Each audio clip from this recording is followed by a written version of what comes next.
दोस्तों, इंसान के बुरे कर्म कब वापस आते हैं, ये जो आज की वीडियो का विषय है, ये बहुत ही महत्वपूर्ण होने वाला है, क्योंकि कर्मों का खेल सब जानते हैं।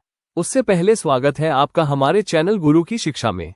दोस्तों, हमें कर्म करने चाहिए, क्योंकि हम जो कर्म करते हैं उसी का फल हमें मिलता है। लेकिन आज की इस वीडियो में हम बुरे कर्मों की बात करने वाले हैं। इस विषय को हम आपको एक कहानी के माध्यम से समझाते हैं। तो चलिए दोस्तों, ज्यादा देर ना करते हुए आज की वीडियो शुरू करते हैं। एक बार एक हलचल भरे शहर में अर्जुन नाम का एक आदमी रहता था। वो एक तेज तर्रार सफल व्यवसायी के रूप में जाना जाता था, जिसकी कई लोग प्रशंसा करते थे और ईर्ष्या करते थे। लेकिन उसके धन और आकर्षण के पीछे एक निर्दयी महत्वाकांक्षा छिपी थी। अर्जुन किसी भी तरह से आगे बढ़ने में विश्वास करता था, और ऐसा करने के लिए उसे छल या चालाकी का इस्तेमाल करने में कोई हिचक नहीं थी। वह अपने बेईमान कार्यों को उनके द्वारा मिलने वाले फलों के आधार पर उचित मानता था। सोचता था, केवल मजबूत ही जीवित रहते हैं, और मैं बस वही कर रहा हूं जो जीतने के लिए करना चाहिए। साल बीतते गए और अर्जुन का साम्राज्य बढ़ता गया। उसके पास एक आलीशान संपत्ति, एक सुंदर परिवार और समाज में एक मजबूत प्रतिष्ठा थी।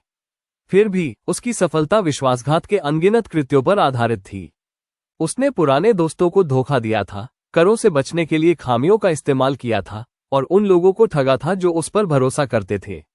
लेकिन उसके लिए ये सब व्यापार करने की लागत थी।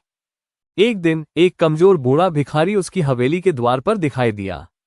वह आदमी फटा पुराना और घिसा पिटा लग रहा था। उसके कपड़े फटे हुए थे, लेकिन उसकी आंखों में एक अजीब, बेचैन करने वाली बुद्धि थी।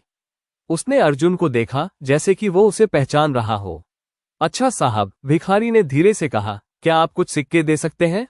अर्जुन उस आदमी को जाने ही वाला था, लेकिन भिखारी की निगाहों में कुछ ऐसा था जिसने उसे रोक दिया।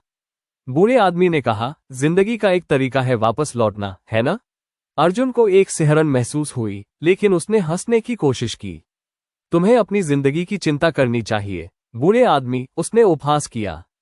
और मेरी जिंदगी मेरे ऊपर छोड़ दो। भिखारी के होठों पर एक उदास मुस्कान आ गई। याद रखो साहब, दूसरों के आंसुओं का वजन सोने से भी भारी होता है। किसी दिन तुम इसे महसूस करोगे। अर्जुन ने उस आदमी को जाने दिया, लेकिन वो अजीब मुठभेड़ उसे परेशान करती रही। इसके तुरंत बाद अर्जुन की जिंदगी ऐसे तरीके से उलझने लगी जिसकी उसने कभी उम्मीद नहीं की थी। उसका व्यवसाय, जो कभी अजेय था, दुर्भाग्य की एक श्रृंखला में फंस गया। उसके सबसे बड़े ग्राहक अचानक पीछे हट गए। अप्रत्याशित मुकदमे सामने आए और उसके एक समय के वफादार निवेशक भी अपना समर्थन वापस ले गए। ऐसा लग रहा था मानो उसकी सफलता अपने ही बोझ से ढह रही हो। हताश होकर अर्जुन ने अपने साम्राज्य को बचाने के लिए हर संभव कोशिश की, लेकिन मुसीबतें बढ़ती ही रहीं। उसका परिवार भी इस काले बादल का शिकार होता दिख रहा था। उसका बेटा अपनी सेहत से जूझने लगा, उसकी बेटी की सगाई टूट गई और उसकी पत्नी बीमार और गुमसुम रहने लगी। रात में अर्जुन खुद को सपनों से ग्रस्त पाता था। उनमें वो उन लोगों के चेहरे देखता था जिनके साथ उसने गलत किया था, जिन दोस्तों को उसने धोखा दिया था, जिन परिवारों को उसने बर्बाद किया था। उनकी आवाजें उसे परेशान करती थीं, हर आवाज में उसके द्वारा पहुंचाए गए दर्द और उसके द्वारा तोड़े गए भरोसे की फुसफुसाहट सुनाई देती थी। वो पसीने से लथपथ जागता था, इस भावना से मुक्त नहीं हो पाता था कि वह अपने ही कर्मों के अभिशाप के तहत जी रहा है। एक शाम, अपने सबसे बुरे समय में, अर्जुन पास के एक गांव में एक साधु से मिलने गया। बुद्धिमान साधु ने चुपचाप अर्जुन की परेशानियों को सुना और फिर बोला, तुम अभिशाप से नहीं, बल्कि प्रतिध्वनियों से बोझिल हो।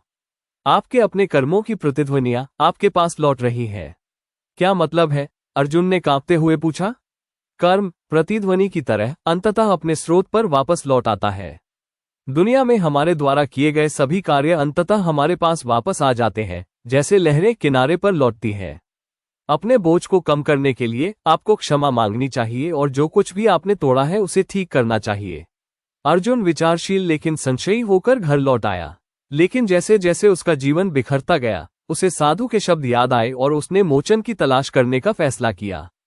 उसने उन सभी लोगों की तलाश शुरू की जिनके साथ उसने गलत किया था। ये प्रक्रिया लंबी और दर्दनाक थी। जिन लोगों की उसने तलाश की, उनमें से कई ने अपने घर, अपनी बचत और यहाँ तक कि अपने प्रियजनों को भी उसके स्वार्थी कार्यों के कारण खो दिया था।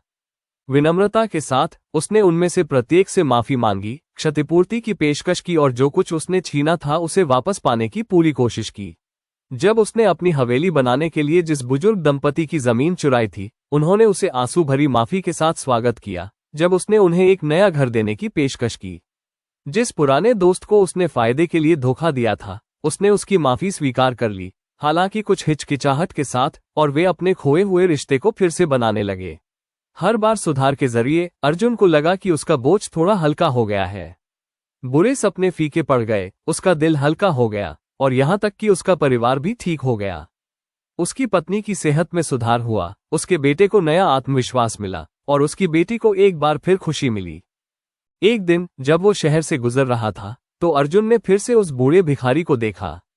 इस बार वो उस आदमी के पास गया और उसके सामने घुटने टेकते हुए कहा, मेरी आंखें खोलने के लिए धन्यवाद। मुझे तब समझ नहीं आया था, लेकिन अब समझ में आ गया है। भिखारी ने अर्जुन के कंधे पर थपथपाते हुए मुस्कुराया। याद रखें, सिर्फ दौलत ही इंसान को अमीर नहीं बनाती। अपने कामों को उतना ही हल्का रखें जितना आपका दिल अभी महसूस कर रहा है।